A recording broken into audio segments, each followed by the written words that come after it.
You're listening to NeoTalk, the official podcast of the Faculty of Modern Languages. My name is Łusakowska. And I'm Oskar Korczyński.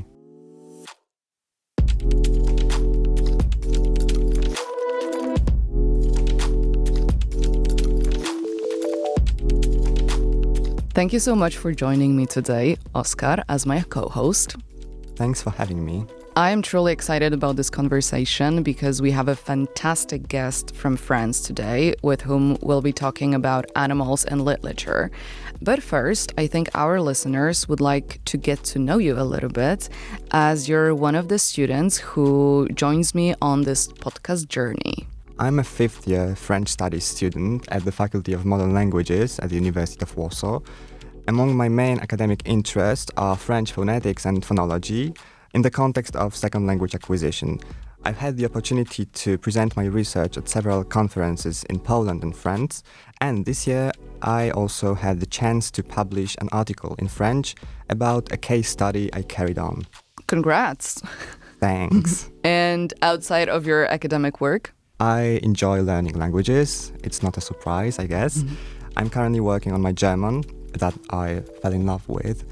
And I also like discovering new music in different languages I speak. So what kind of music have you discovered recently? Recently, I've discovered a German punk band that is called Das Lumpenpack. And they sing about politics and social issues. Mm-hmm. Just FYI for our listeners, you weren't able to join me here for the interview with Anne Simone, but of course you helped me so much with preparing the content of this podcast, for which I'm very grateful. But tell me, if you were an animal, what would you be and why? I would be a cat. I would be a cat because, first of all, I love these animals and I find them cute and sweet and lovely. And I think that as humans we can learn a lot from them. So how they behave, how they interact with each other, with other humans, how they set boundaries, how they show their needs. It's fascinating. And also the fact that they learned how to meow because apparently they learned to imitate the sound of crying babies, right? Right. Through evolution. So that's really fascinating. Yeah, that's very intelligent. Yes. And what about you? What animal would you be? I was thinking I would be a frog, just because a frog is just living in a pond and just kind of chilling there, and doesn't seem like it has a lot going on. And I think I would enjoy that kind of life for some time, you know. Yeah, I can see why. So I'm asking this little silly question because this episode is, among other things, about adopting someone else's perspective, mainly animals' perspective, right? So Professor Simone explains how we can do that through literature. So tell me, what did you like the most about this conversation? So what interested me the most whilst doing research for this episode was the way writers try to go beyond the human perspective and how they search for appropriate language to do so. So in other words, how they use a very human tool, the written language, to convey non-human experiences. Yes, however, there are issues when it comes to this goal, something that Jean Genot called the big fence. We will obviously talk about that with our guest, Anne Simone. Anne Simone is a leading French researcher in literature and philosophy. She is a research director at the CNRS. She also teaches at École Normale Supérieure PSL, where she's affiliated with the Department of Literatures and Language in the Environmental Humanities program. She's also one of the pioneering voices in the field of zoopoetics, a rich, interdisciplinary approach to literature that explores how we write, think, and feel about animals and the living world. So in this episode, we'll be diving into a variety of fascinating questions, and we'll also explore the nuances of anthropomorphism, hybrid beings, and the role of language in portraying animal perspectives. Let's step into the world of zoopoetics with Anne Simone.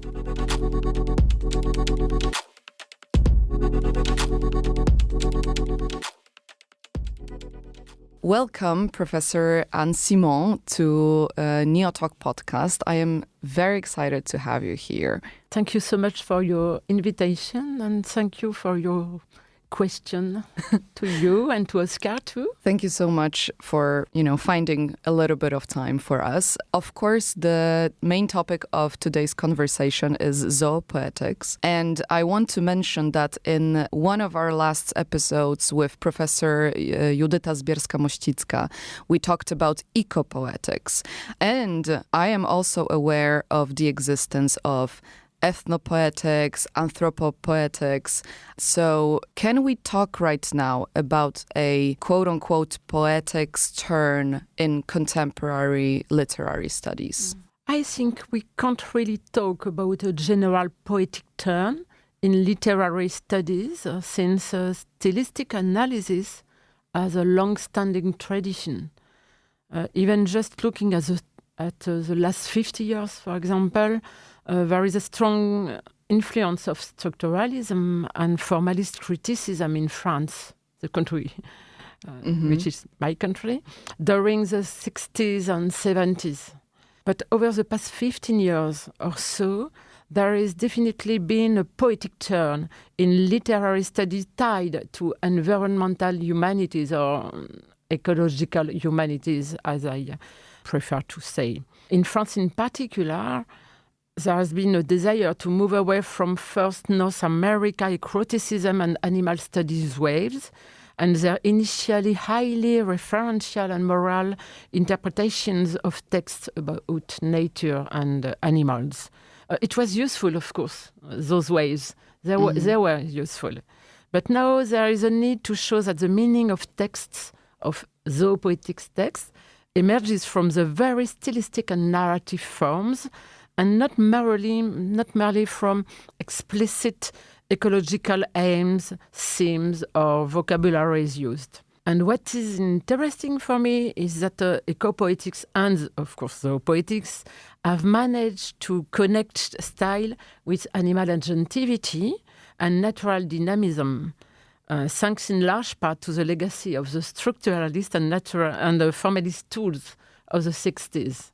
To my mind, it isn't a paradox. It's a way of connecting language and life, the forms of our stories and myths with the forms of the living world. And as for ethnopoetics, it's not new. It dates back to the mid-20th century, and its aim has been to restore the meaningful power of orality and especially of performance and its context. So it's not exactly the same, but you're right to say that the word poetics is very often employed today, for example, in geopoetics too, current or theory dedicated to geography and literature, for example. Mm-hmm. So everything that connects, let's say, the natural world and literature or language. And language. Mm-hmm. Yeah, exactly. So, as you mentioned, it is a relatively new studies, however, zoopoetics, right? Or a new approach to literature. But what about the attempts to integrate animal or non-human perspectives into literature? When did that start? Zoopoetics is now widespread. I mean, it was emergent 10 years ago, but now a lot of masters deal with this question. The shelves of French bookstores are full with books on animality or on the living world. So zoopoetics is beginning to consolidate, in the academic field. But I think writers didn't wait for zoopoetics to give place to animals in their books. And at the very dawn of speech and writing, primordial figures testify instead to a coiling with animal life and to an homage to it. For example, in ancient Egypt, the god Thoth hybridizes into a baboon or an ibis. And by an ibis, it is a bird which has a long beak plunging into the silt like a calamus, and the calamus is a reed cut to write on clay. The bird god can thus teach hieroglyphics to the Egyptians. In the Bible, and I remember, for example, to Genesis 2:20, Adam, at the very beginning of the Bible, uses language for the first time by reading from the very bodies of animals how to name them, and not how to impose a name on them, as it is sometimes and too often translated from ancient Hebrew. It is not in the ancient Hebrew text. A script that carries our philosophy and our most complex narrative was born from the fascinating observation of traces and living forms. I can take another example, perhaps in another cultural area than Europe. I find very interesting the Chinese legend that the Chinese characters were created by the historian of the Yellow Emperor, and they were created from the various footprints of different animals. So Chinese ideograms and so on are related to footprints of animals. And I also find it fascinating that the bone scale script was long inscribed on bones, of course, and on tortoise shells. In both cultures, European or Chinese, animal skins and plants such as papyrus, wood, or bamboo also bear witness to the fundamental link between writing and therefore our human stories and the living world. So it's not recent. If we go back, for example, a very long time ago to alphabets, 3,500 years ago, almost all of the alphabets come from an ancient one, a Canaanite alphabet. And our A, the A that you can find on your keyboard, our A, this famous Aleph, the Aleph by Borges, was once a bird's head. Our N, which was a water snake, is very interesting too. Our M, this image of water, which continues today to show us its ways on our keyboard, proves that the very letters with which we write stories, novels, poems, songs are linked with animality. So we have been tiptoeing around this for a while, but obviously I have to ask you, what does the term zoopoetics mean precisely, and what are its objectives? I borrow the term zoopoetics from the philosopher Jacques Derrida in his essay, The Animals That Therefore I Am. It is a contemporary philosopher, and he spoke of the infinite concern that deserves the immense zoopoetics of Kafka. So the zoopoetics was first used to characterize Kafka's work. It is important to my mind in the word zoopoetic to remember that the Greek poiein refers to doing and action. Stories are indeed vital actions, and above all, this etymology, poieins, suggests that an animal poetics in turn unfolds in the world. The link between poiein and zoion is reversible. Zoopoetics is not only the poetic about the living, but the poetics deployed by animal in the world. The action, the fact they do something. For example, the novelist Maurice Genevoix in France, around 1930, reminds us that the nocturnal comings and goings of animals, however random and free they may seem, can become a dangerous book for them, especially if the sign from an evanescent trace becomes more concrete, for example, hair or dung. So the traces of animals transforms or metamorphoses the earth or the ground in a sort of grimoire, in a sort of books. And it is a vital book for them, a book of life or of death, of course. And the objectives of poetics writers are manifold. It's very difficult to give you a summary or even a panorama. But from a very large number of possibilities in a list that could be enriched by many nuances, I could mention just a few. First one is the issue I just mentioned, the issue of escaping. A first objective can be to express how animals escape to us. Many writers are simply trying to capture the way in which animals flee from our desire to say them. So, zoopoetics is not obligatory, a question of complicity or otherness, but it is a question of an escape that is part of our relationship with animals. We shouldn't always think of our relationship with animal in terms of seizures and control. Perhaps that a second objective is the complicity or hybridization between humans and animal. And you can remember that hybridization was often at the core of ancient metamorphoses in Greece, for example, or in Roma. I refer you to Ovid and to the metamorphosis of the hunter Actaeon into a stag by Artemis, the goddess he surprised naked, without a veil, and obviously one should never look the divine in the face. We always need a veil to face what we don't have the right to see. And the goddess then took revenge in transforming Actaeon into a stag. And what interests me about ancient metamorphoses is this vital continuum. It brings the divine, the human, and the animal into relationship, or even into confrontation, through fear, of course, but also through sexual desire and fascination.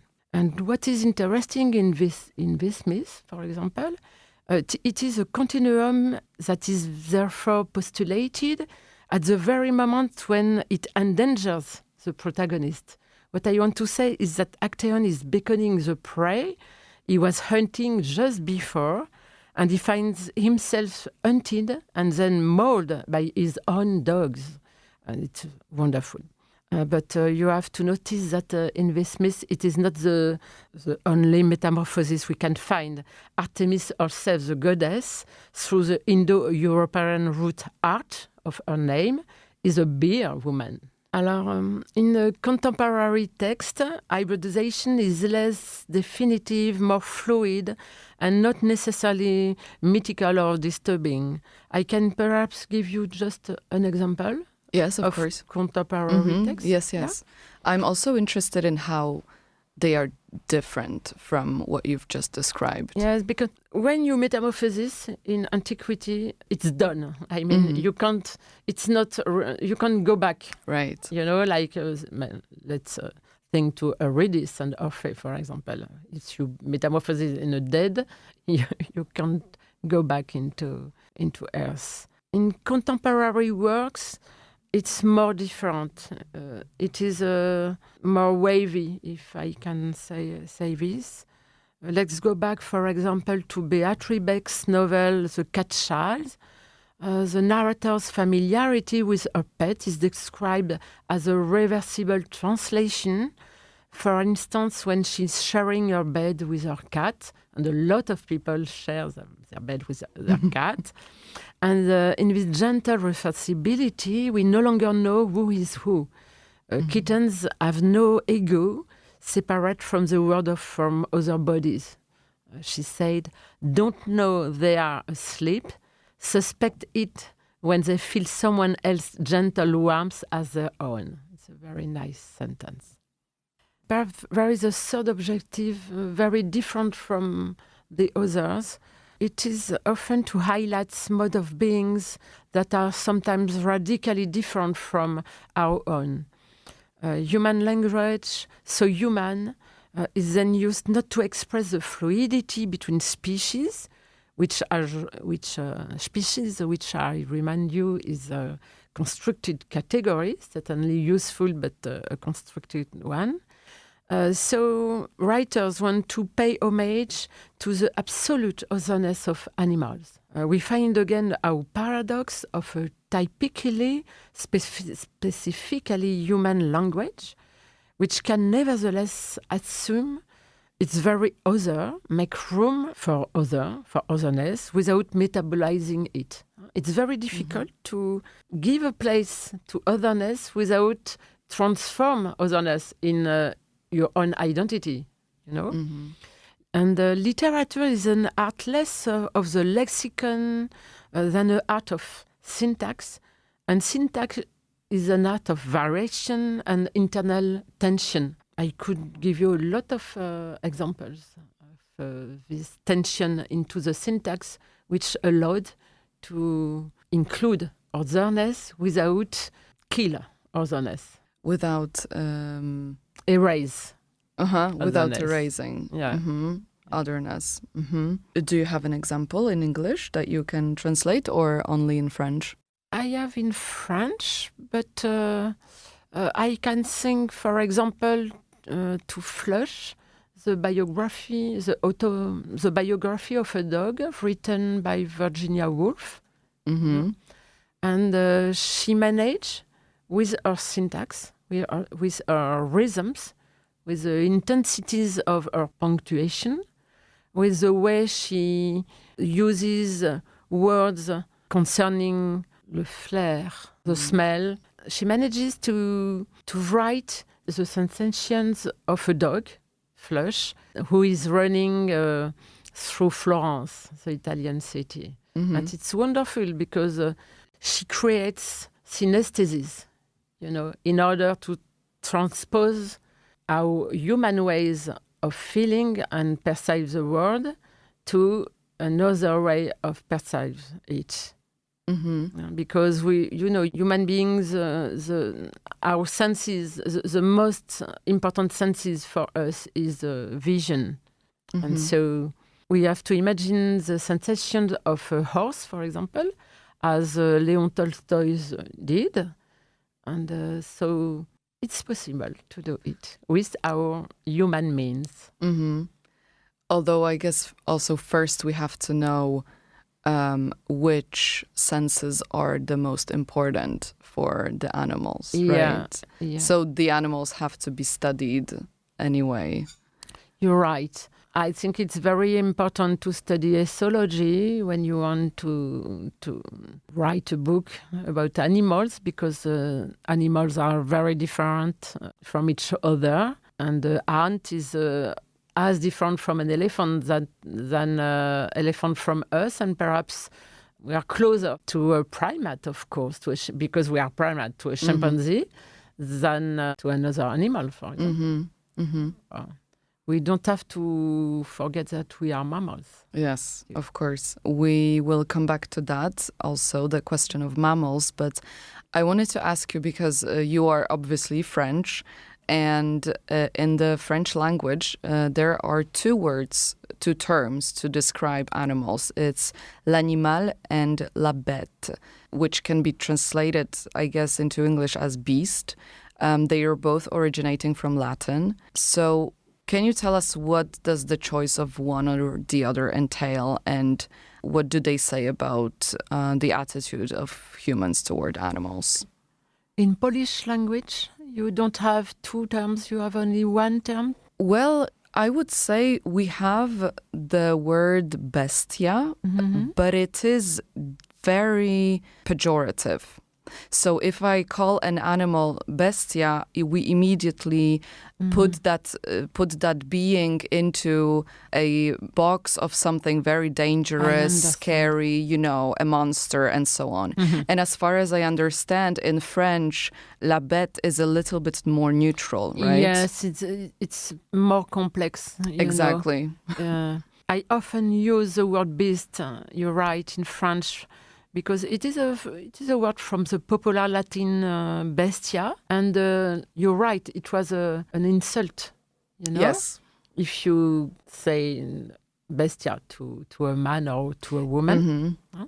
But I wanted to follow the example of the philosopher Elisabeth de Fontenay in her essay Le silence des bêtes, la philosophie à l'épreuve de l'animalité, The Silence of the Beast. philosophy put to the test of animality. She published this book in 1998. And according to her, the animal is a philosophical subject. You know, animal is saturated, as she said, with science. And we can see, for example, to the reasonable animal man in Aristotle, for example. In fact, the word animal remains fascinating because it is etymologically derived from the Latin anima, which meant the soul, the principle of life, the breath, but also the movement, the animation. So humans themselves are animate beings, among others. They are altogether endowed with a soul of life, a breath, an ability to travel the world. So I don't choose, in fact, between beast or animal. It depends of the context of what I am writing, you know. Mm-hmm. What is nice with beast is that is in French very carnal, very familiar. You can say, j'aime les bêtes. I love or like beasts, you know. With the term animal, we are getting very close to speech and its breath on the one hand, and to writing and its phrasing, its rhythms or its speeds on the other. I said that animal means to be in movement, you know. Mm-hmm. And with the word beast, we no longer consider symbolic animals or philosophical animality, but beings in flesh and bone, in clothes and fur, in smells and cries, as put by Elisabeth de Fontenay. So it is a paradox, since we as humans are actually reading a poem or novel written by humans, but a paradox to be faced, you know. But we can perhaps go back to this paradox later. What I want to say is that our human language is a specificity of human beings, you know. Mm-hmm. Other animals have languages and forms of communication, but our language is really able to speak about transcendence, absence, and so on, and symbol, of course. But this specificity allows us to open to other. It doesn't close ourselves on ourselves. Right. Coming back to the word animal, when we hear it, we tend to think of mammals, right? As you mentioned, the living beings that are different from humans, but we do share some characteristics with them. And we can therefore imagine what a cat or dog feels, also because of the proximity, right, that we have to them. But I think we generally struggle to understand the perspective of a fish or a bee or an ant. Mm-hmm. So do we have records of such less obvious animal perspectives in French literature? And what do you think of them? It's a very interesting question. And you're right, in order to symbolize human beings or to oppose them with a worthy otherness, writers are accustomed since centuries to depicting a noble animality, you know, noble animality made up of wild beasts such as lion, wolves, foxes, and so on. That refers to intriguing domestic animals like cat. I think to Baudelaire, Charles Baudelaire, for example, or to Colette, the French writer. And they write often about accomplices once, like dogs, of course, you mentioned it, or they describe racy herbivores like deers, horses, and so on. But a lot of writers evokes to a whole new bestiary in which prevails what I call an infra-animality. And I am thinking, for example, to Proust. I will go back to him. Literature is in fact full of this infra-animality, which is often negative.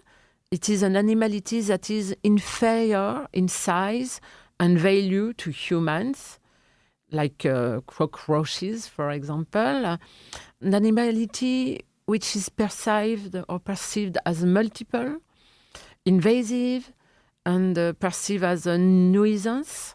And infra-animality is characterized by its smallness. And this smallness is linked to the capacity of ants and so on to escape, to hide into the little corners of your house or of your room, or to invade spaces considered to be dedicated to human sociability. We won't be at ease to see a cockroach or a rat. Or a rat just in this room for now. So we can think, for example, to Kafka's Metamorphosis, or to the Baudelaire's poem La Charogne, the carrion, the corpse, the animal corpse, which vividly evokes a corpse. It is a poem, sorry. So we can see to Kafka's Metamorphosis, or to the Baudelaire's poem La Charogne, the carrion, the animal corpse. This poem evokes a corpse devoured by worms. But what is very interesting in this poem, it is that it describes decomposition as a moment of vital energy and dynamism. It's even decomposition and worms, they are even a metaphor for the creative process, because we have perhaps jeu de mots. A wordplay. A wordplay, thank you. Because in French, a worm is a vers, and in French, a verse in a poem is a vers, of course. So it's very nice.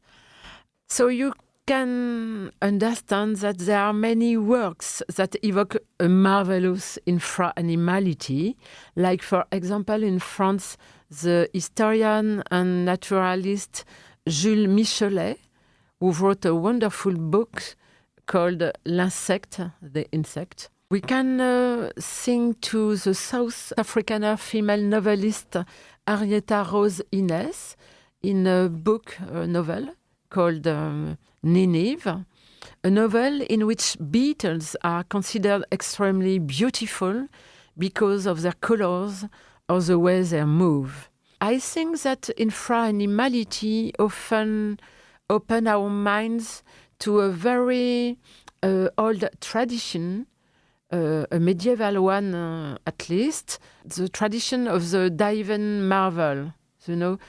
God created a world marvelous, perfect, and even little beasts like ants, bees, araignées, spiders, of course, are marvelous creatures. And what is, I think, very interesting, it is that animals considered to be pests or liminal animals, which live in the interstices of our habitats, are also often in the spotlight of literature. Those little animals deserve compassion, for example. And I am thinking to Marguerite Duras. Marguerite Duras, in a book called Écrire, to write, she transforms the death of a fly into the death of that fly, that precious fly, considered as an individual, And the banal moment of the anonymous animal's death becomes an event, a moment worthy of narration, literally deplorable. Okay? So, furthermore, she's very interesting in this text because she tried to give us her perspective, her human perspective, but to the perspective of the fly. And for us, the moment of the agony of the fly is between 5 and 8 minutes, so it's very short. But Marguerite Duras writes that it was a terribly long prison, a lasting one for the fly. Okay?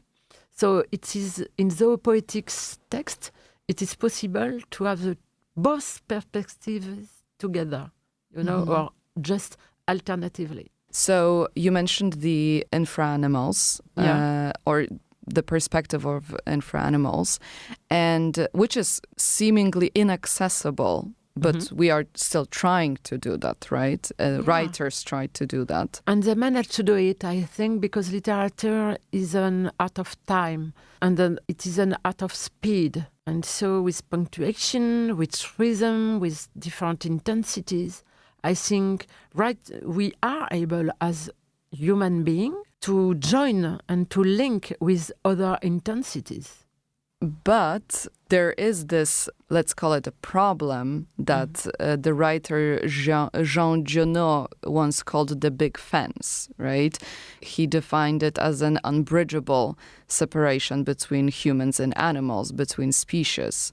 So could you talk a little bit about that? As you can see, it depends on writers. Zoopoetics is very diverse. And I consider Jean Giono as the greatest French writer on animality and hybridity. He never ceases to tell of our panic link with nature. In panic, you can hear the god Pan, you know. And in his work, humans and beasts, or animals, confront and respond to each other. And for example, in the two horsemen of the storm, les deux cavaliers de l'orage, we have two men who appears to be like centaurs, being one with their horses. So on the one hand, Jean Giono describes not a big fence, not an opposition, but hybridizations and continuities between humans and animals. But especially after the Second World War, with all the catastrophes and disasters of the Second World Wars, he became very pessimistic. And he wrote a book called The Solitude of Compassion, Solitude de la Pitié.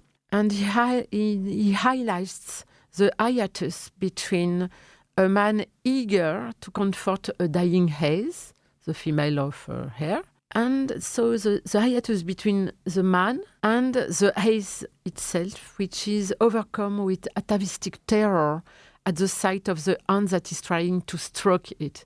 So it's very interesting because the protagonist wants to stroke the hair, but perhaps he wants too much. He wants too loud. Perhaps he's not eager to comfort the haze, which is dying, but he's greedy to enter her world, you know. And what sage, you know, is that is this. He is the narrator. I was a man, and I had killed all hope. The beast died of fear under my misunderstood pity or compassion. My caressing hand was more cruel than the honest beak. A big fence separated us. So, as you can see, Zoopoetics is not a soft passion for cute animals. Of course, Zoopoetics often focuses on the tender complicity between humans and animals, especially pets. But it also, and above all, confronts us with who we are as human, and perhaps as human, as violent humans, are humans who always want to control the world of other, even in a compassionate aim. As you said, one of the aims of Zoopoetics is to prompt us to think about the language that we use that can express other intensities. You talked about time, right? Tempos and so on. But some would say that still, literature concerned with describing other living beings is to some extent anthropomorphic, as we are always only capable of evoking human concerns about, for example, time under an animal mask. So how would you respond to that criticism? My first answer is to say that we are animals. We are very specific and particular animals, but when we are thinking, writing, when we are acting on a stage, we are still animals. Animality is not only archaism, subconscious, sex, and so on, or violence. It's a cliché to say this. I think that we are fully animals and very special one. And because we are very special, it made our species very hegemonic and widespread on the Earth. And it is therefore quick to assume that as human beings, we are literally exceptional. But in fact, an author like Montaigne, at the end of the 16th century and the beginning of the 17th century, he mocked humans for wanting to get out of the crowd of other creatures, as he said. And on the other hand, my second answer is to say that I have shown a little bit that script and writing is linked with animality in a very concrete way. So you're right, some believe that literature concerned with evoking other living beings is anthropomorphic, but it is to forget that we are never purely human. We live embedded in elements such as earth or air among countless lives that populate earth and earth. And we ourselves are intertwined with other living beings that inhabit our skin, for example, our mouth, our bellies, even our brain, our precious and sacred brain, And we are constantly metabolizing them in order to live. Being locked up in our species would be an apocalypse that would totally dehumanize us, and it would be impossible, in fact, biologically speaking. I think that as soon as we stop obsessing about the meaning or about the semantics of a text, and instead we analyze the text as a special rhythm, we realize that it is without rhetorical artifice that zoopoetic literature can accompany other ways of living than ours. When studying literature as a vital ecological activity and a way of taking care of our common stay, it is important to look not only at common nouns, but also to look at the verbs that express the various forms of action. We have to focus too on what I call little words, such as grammatical conjunctions, connectors, adjectives, adverbs, and so on. Relatives, for example, relative pronouns. Those little words make and break the syntax. And it proves that we have a lot of tools in our language not to be anthropomorphic. I can perhaps give you an example. We can perhaps go back to Beatrice Bex. Beatrice Bex invents a portmanteau word speaking of the gallop ideas of her cat, which propel her away. The gallop ideas of her cat which propel her away. And we can notice that intention and action superimpose each other in this sentence. So we are able to communicate, of course, with animals. It is an obligation if you have a pet, for example. But it will be very funny and strange if we were the only species on the earth not able to go out of our species. I mean, you can see a crocodile with a bird which is cleaning its teeth, for example. You can see a dog and a horse playing together. You can see a fox trying to catch a bird. So fox and birds are in a relationship where they understand each other. And human beings, we will be, completely separated from the other species. It's very funny to think with. We didn't create language to be closed, to be in a prison, to be closed on ourselves.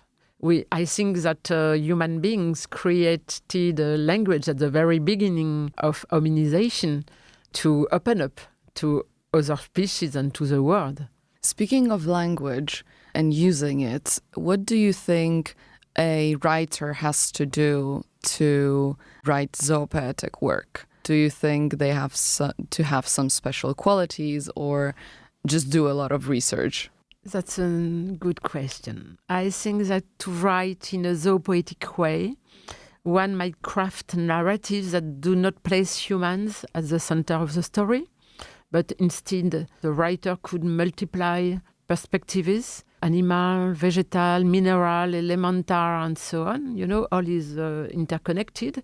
And zoopoetics is not only on animals, it is on animal and their territories and their relationship to human beings and so on. One might write about animal suffering or, on the contrary, about the raw, violent, amoral joy of beasts. And Jean Giono was wonderful to describe animals without any moral sentiment, moral affect. And is really wonderful for this. But I think that what matters the most is to be inventive with language, as Kafka was, for example. And I remember that Proust, in a letter, he said that the only way to defend language is to attack it, And if you want to write in a zoopoetic way, you have to attack the language, the common language. I insist, it isn't enough to consider the vocabulary of animality. I think it is a track, If you want to write about animality, you will write something with a dog and a lot of nouns which refers to the dog and so on. I think really that literature is less an art of nomination, is less an art of representation or of mimicry than an art of times or of intersections, of crossings, ambiguities, and so on. And perhaps it's important when you are writing a zoopoetic or ecopoetic text to try to deconstruct our category, for example, the kingdoms, animal, vegetal, mineral kingdoms, or protist, archaea, fungist kingdoms. It is very useful. I don't deny it, for science and comprehensions of biology and so on. But it is not phenomenologically speaking the way we are living and the other animals are living. But I really want to say that I think that the worst thing I could do would to give to young authors too many prescriptions and narrative recipes for writing so-called good zoopoetic work. I'm very wary of the rosary or beads on a string approach taken by some novelists or certain contemporary critics specializing in zoopoetics or even ecopoetics. If one bead is missing in your string, the work is deemed to be ineffective and the author risks excommunication. We must be especially cautious of moralism. Too much morality kills morality. I insist because I understand young authors today, they are involved in ecology, they are activists, they want to change the world, but the best way to change the world is not to metamorphose literature in a useful tool. I think that in our globalized, capitalist and so on world, we don't need something useful. We need unusefulness. And so be careful not to create useful writing always. We need perhaps we need pamphlets, we'll need involved literature, of course, but we need dreams, we need archaism, we need to recognize that we are ambivalent, ambiguous. Above all, we shouldn't set out to write an ecopoetic novel or zoopoetic novel by following rigid scripts or falling into typically, I would even say caricaturally zoopoetic frameworks. The goal should be to avoid simply repeating what's already been done. Thank you so much. This was such an interesting and eye-opening conversation. I don't think we think about animals in that way too often, and we should, especially, in the eyes of the climate crisis. We just need to consider other living beings on this earth. And in their diversity, alterity, complicity, violence, threat, I think literature is able to give us all these perspectives on the living world. Yes. Yes. Professor Anne Simone, thank you so much. Thank you for visiting Warsaw, and goodbye. Goodbye, and thank you to hear this conversation with my very, very bad English. Thank you so much. Bye.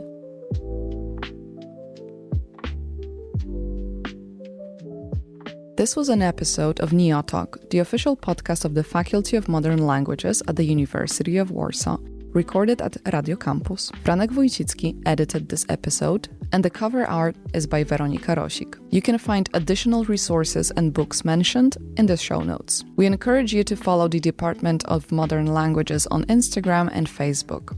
If you have comments, questions, or suggestions for topics we could cover, email us. My name is Maria Łusakowska. Thanks for listening.